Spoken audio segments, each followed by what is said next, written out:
नमस्कार दोस्तों, timeless history saga channel में आपका स्वागत है। तो आइए स्टार्ट करते हैं आज की वीडियो। जैसा कि आप लोग को पता ही है कि मैं हिस्ट्री के प्रीवियस ईयर के क्वेश्चंस पेपर पढ़ा रही हूं, जिसमें मैं आज आपको सेकेंड सीरीज स्टार्ट कराने जा रही हूं।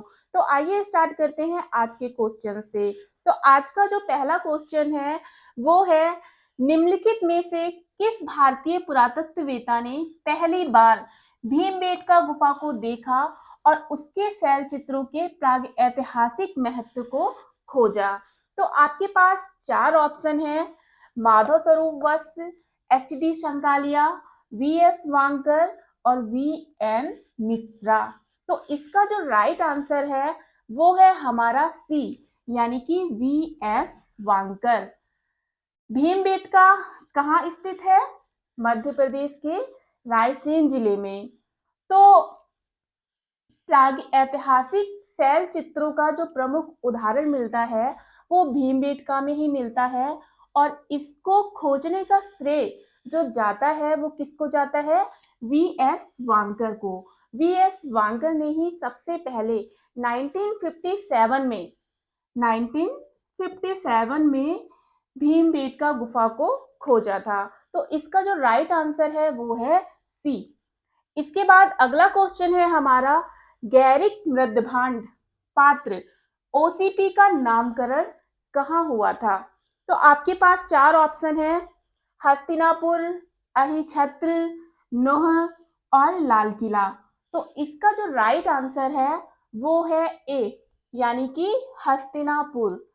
हस्तिनापुर में ही सबसे पहले गैरिक मृदभांड प्राप्त हुए थे और वहीं पर इसका नामकरण हुआ था। तो इसका जो राइट आंसर है वो है ए, यानी कि हस्तिनापुर। इसके बाद अगला क्वेश्चन है हमारा, ताम्रपाषाण काल में महाराष्ट्र के लोग मृतकों को घर के फर्श के नीचे किस तरह रखकर दफनाते थे? तो आपके पास चार ऑप्शन है: उत्तर से दक्षिण, पूरब से पश्चिम, दक्षिण से उत्तर और पश्चिम से पूरब। तो इसका जो राइट आंसर है वो है हमारा ए, यानी कि उत्तर से दक्षिण दिशा में। क्योंकि महाराष्ट्र के कुछ पुरा स्थलों से मृतकों को अस्थि कलश में रखकर फर्श के नीचे उत्तर से दक्षिण दिशा में दफनाए जाने का साक्ष्य प्राप्त हुआ। तो उसी आधार पर हम कह सकते हैं कि इसका जो राइट आंसर है वो क्या है? ए, उत्तर से दक्षिण दिशा की ओर। ठीक है, तो महाराष्ट्र के लोग मृतकों को घर के फर्श के नीचे किस दिशा में रखकर दफनाते थे? उत्तर से दक्षिण दिशा में रखकर। इसके बाद अगला क्वेश्चन है हमारा, निम्नलिखित में से किस स्थल से मानव कंकाल के साथ कुत्ते का कंकाल भी समाधान से प्राप्त हुआ? तो चार ऑप्शन है आपके पास: ब्रह्मगिरी, बुर्जहोम, चिरांद और मास्की।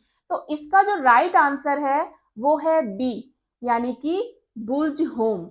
बुर्जहोम से ही मानव कंकाल के साथ कुत्ते के कंकाल का भी कुत्ते का कंकाल भी समाधान से हमें प्राप्त हुआ। तो इसका जो राइट आंसर है वो है बी।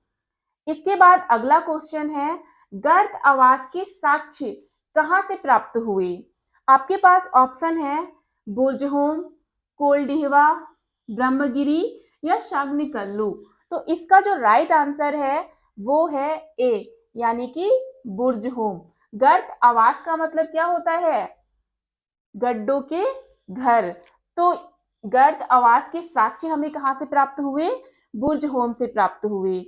इसके बाद अगला क्वेश्चन है हमारा, विंध्य क्षेत्र के किस शिलाश्रय से सर्वाधिक मानव कंकाल प्राप्त हुए? तो आपके पास चार ऑप्शन है: मोरहना पहाड़, घगरिया, बघई खोर और लेखैया। तो इसका जो राइट आंसर है वो है डी, लेखैया। लेखैया से ही सर्वाधिक मानव कंकाल प्राप्त हुए। इसके बाद हमारा अगला क्वेश्चन है, भारतीय पुरातत्व सर्वेक्षण निम्नलिखित विभागों में से किसका संकलन कार्यालय है? तो आपके पास चार ऑप्शन है: संस्कृति, पर्यटन, विज्ञान और प्रौद्योगिकी और मानव संसाधन विकास। तो इसमें से जो राइट आंसर है वो है संस्कृति। भारतीय पुरातत्व सर्वेक्षण विभागों में से किसका संकलन कार्यालय है? तो किसका है? संस्कृति का। इसके बाद अगला क्वेश्चन है हमारा, भारतीय पुरातत्व का जनक किसे कहा जाता है? तो आपके पास चार ऑप्शन है, Alexander Cunningham, John Marshall, Mortimer wheeler या जेम्स प्रिंसेप। तो इसका जो राइट आंसर है वो है ए, यानी कि अलेक्जेंडर कनिंघम। तो अलेक्जेंडर कनिंघम को भारतीय पुरातत्व का जनक क्यों कहा जाता है? क्योंकि 1814 से लेकर 1893 के बीच अलेक्जेंडर कनिंघम को ब्रिटिश सेनाधिकारी के रूप में इंजीनियर्स के साथ काम करने के लिए तैनात किया गया था। इसीलिए अलेक्जेंडर कनिंघम को ही भारतीय पुरातत्व का जनक कहा जाता है। तो इसका जो राइट आंसर है वो है ए, अलेक्जेंडर कनिंघम। नेक्स्ट क्वेश्चन है हमारा, राष्ट्रीय मानव संग्रहालय कहाँ पर स्थित है? तो ऑप्शन है आपके पास गुवाहाटी, बस्तर, भोपाल और चेन्नई। तो इसका जो राइट आंसर है वो है सी, यानी कि भोपाल। और भोपाल कहाँ स्थित है? मध्य प्रदेश में। तो जो राष्ट्रीय मानव संग्रहालय है इसका नाम अब परिवर्तन हो गया है, और परिवर्तन होकर क्या कर दिया गया है? इंदिरा गांधी राष्ट्रीय मानव संग्रहालय। ठीक है, तो राष्ट्रीय मानव संग्रहालय की जगह अब क्या हो चुका है? इंदिरा गांधी राष्ट्रीय मानव संग्रहालय। तो इसका जो राइट आंसर है वो है हमारा सी, यानी कि भोपाल। अगला क्वेश्चन है हमारा, किस काल की जानकारी सिर्फ पुरातात्विक स्रोतों से प्राप्त हुई है? तो ऑप्शन है आपके पास प्राग ऐतिहासिक काल, आद्य ऐतिहासिक काल, ऐतिहासिक काल और चौथा है उपयुक्त में से कोई नहीं। तो इसका जो राइट आंसर है वो है ए, यानी कि प्राग ऐतिहासिक काल। आप लोग को पता ही होगा कि प्राग ऐतिहासिक काल में हम किसे पढ़ते हैं? पाषाण काल को पढ़ते हैं। और पाषाण काल की जानकारी हमें किससे प्राप्त होती है? सिर्फ पुरातात्विक स्रोतों से प्राप्त होती है। साहित्यिक स्रोतों से हमें यहाँ पे जानकारी प्राप्त नहीं हुई है। और पुरातात्विक स्रोत होते कौन से हैं? जो हमें खुदाई के दौरान प्राप्त होते हैं, जैसे कि अभिलेख, सिक्के, स्मारक, मुद्राएं, हड्डियां, कंकाल, अनाज। बहुत सारे ऐसे स्रोत हैं जो हमें खुदाई के दौरान प्राप्त हुए हैं, और इनसे ही हमें प्राग ऐतिहासिक काल की जानकारी प्राप्त हुई है। तो इसका जो राइट आंसर है वो है ए, प्राग ऐतिहासिक काल। अगला क्वेश्चन है हमारा, किस काल की जानकारी पुरातात्विक और साहित्यिक स्रोत दोनों से प्राप्त हुई है? तो ऑप्शन है आपके पास प्राग ऐतिहासिक काल, आद्य ऐतिहासिक काल और उपयुक्त में से कोई नहीं। तो इसका जो राइट आंसर है वो है आपका सी, यानी कि ऐतिहासिक काल। ऐतिहासिक काल में हम कहां से पढ़ना स्टार्ट करते हैं? वैदिक काल से। और वैदिक काल में हम वेदों को पढ़ना शुरू कर देते हैं। तो यहाँ पे देखो, हमें प्रातात्विक स्रोतों से तो जानकारी हमें शुरू से प्राप्त हो ही रही है, साथ में ही यहाँ पे हमें साहित्यिक स्रोतों से भी जानकारी प्राप्त हो रही है। साहित्यिक स्रोत का मतलब क्या होता है? जिसको लिखा भी गया है और जिसको हम पढ़ भी रहे हैं, जैसे कि ग्रंथ, किताब वगैरह। ठीक है, तो यहाँ पे ऐतिहासिक काल की जानकारी हमें प्रातात्विक और साहित्यिक दोनों स्रोतों से प्राप्त होती है। तो इसका जो राइट आंसर है वो है सी। अगला क्वेश्चन है हमारा, प्राग ऐतिहासिक खोज का जनक किसे कहा जाता है? ऑप्शन है आपके पास John Marshall, James Prinsep, Robert Bruce Foote या फिर अलेक्जेंडर कनिंघम। तो इसका जो राइट आंसर है वो है हमारा सी, यानी कि रॉबर्ट ब्रूसफुट। मैंने आपको पहले ही बता दिया है कि सबसे पहले 1863 में जो पाषाणकालीन बस्तियां हैं उनको खोजने का प्रयास सबसे पहले किसने किया था? रॉबर्ट ब्रूसफुट ने किया था। इसीलिए इनको क्या कहा जाता है? प्राग ऐतिहासिक खोज का जनक कहा जाता है। अगला क्वेश्चन है हमारा, रॉबर्ट ब्रूसफुट ने पहला हैंडेक्स कहाँ से प्राप्त किया? तो ऑप्शन है आपके पास मद्रास, भोपाल, चेन्नई या फिर इलाहाबाद। तो इसका जो राइट आंसर है वो क्या है? ए, यानी कि मद्रास। मद्रास के पल्लवरम नामक स्थान से रॉबर्ट ब्रूसफुट ने पहला हैंड एक्स प्राप्त किया था। इसके बाद जो अगला क्वेश्चन है हमारा वो है सर्वप्रथम पाषाणकालीन सभ्यता का अनुसंधान कब स्टार्ट हुआ था। ऑप्शन है आपके पास 1862, 1863, 1864 या फिर 1865। तो इसका राइट आंसर क्या है, अभी अभी मैंने जस्ट बताया था।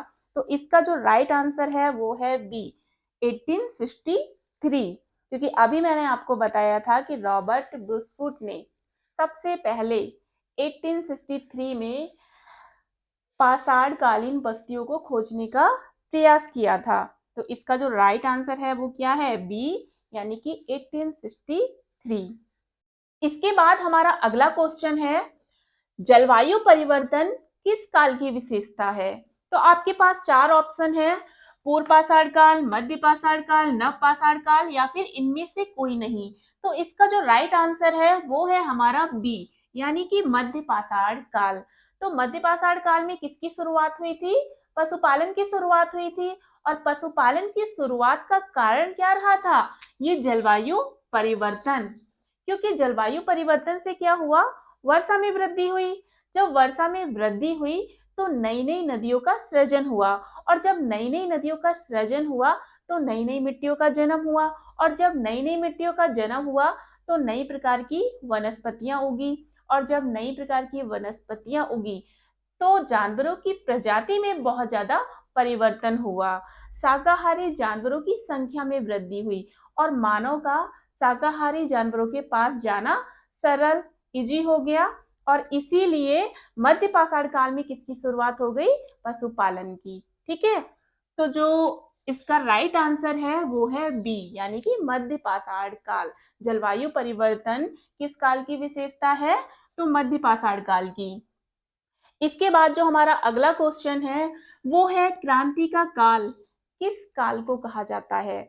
ऑप्शन है आपके पास पूर्व पाषाण काल, मध्य पाषाण काल, नव पाषाण काल या फिर इनमें से कोई नहीं। तो इसका जो राइट आंसर है वो है नव पाषाण काल यानी कि सी ऑप्शन हमारा राइट है। नव पाषाण काल को ही नव पाषाण काल में ही बहुत सारी क्रांतियां हुई यानी कि बहुत ज्यादा परिवर्तन हुए। स्थायी जीवन की शुरुआत नव पाषाण काल में हुई, कृषि का विकास नव पाषाण काल में हुआ, पॉलिशदार उपकरण का प्रयोग हमने नव पाषाण काल में किया, पहिए की खोज नव पाषाण काल में हुई। तो इस प्रकार हम देखेंगे कि नव पाषाण काल में बहुत ज्यादा परिवर्तन हुए, इसीलिए उसे क्रांति का काल कहा जाता है। तो इसका जो राइट आंसर है वो है सी यानी कि नव पाषाण काल। अगला क्वेश्चन है हमारा पशुपालन की व्यवस्थित शुरुआत कब हुई। तो ऑप्शन है आपके पास मध्य पाषाण काल, नव पाषाण काल, उच्च पुनः पाषाण काल या फिर इनमें से कोई नहीं। तो इसका जो राइट आंसर है वो है हमारा बी यानी कि नव पाषाण काल। अभी मैंने आपको बताया था कि पशुपालन की शुरुआत कब हुई थी, मध्य पाषाण काल में हुई थी। लेकिन अगर हम देखेंगे कि पशुपालन की व्यवस्थित शुरुआत कब हुई थी तो वो कब हुई थी, नव पाषाण काल में हुई थी। नव पाषाण काल में मानव ने पशुपालन का किस तरीके से प्रयोग किया, मतलब अपने आवश्यकता अनुसार किया कि पशुओं का प्रयोग हमें कहाँ कहाँ करना चाहिए, हम कहाँ कहाँ कर सकते हैं, जैसे दूध के लिए कर सकते हैं या फिर सामान ढोने के लिए कर सकते हैं।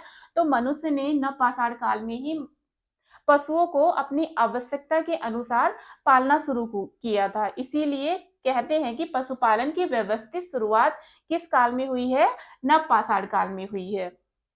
अगला क्वेश्चन है हमारा पहिए का आविष्कार किस काल में हुआ था। तो आपके पास चार ऑप्शन है, पूरा पाषाण काल, मध्य पाषाण काल, नव पाषाण काल या फिर कोई नहीं। तो इसका जो राइट आंसर है वो है सी नव पाषाण काल। तो नव पाषाण काल में ही पहिए का आविष्कार हुआ था, और पहिए के आविष्कार होने के कारण जो बर्तन थे वो हमने किस में बनाने शुरू कर दिए थे, इसी पहिए पर, पहिए की चौक पर बनाने बर्तन शुरू कर दिए थे।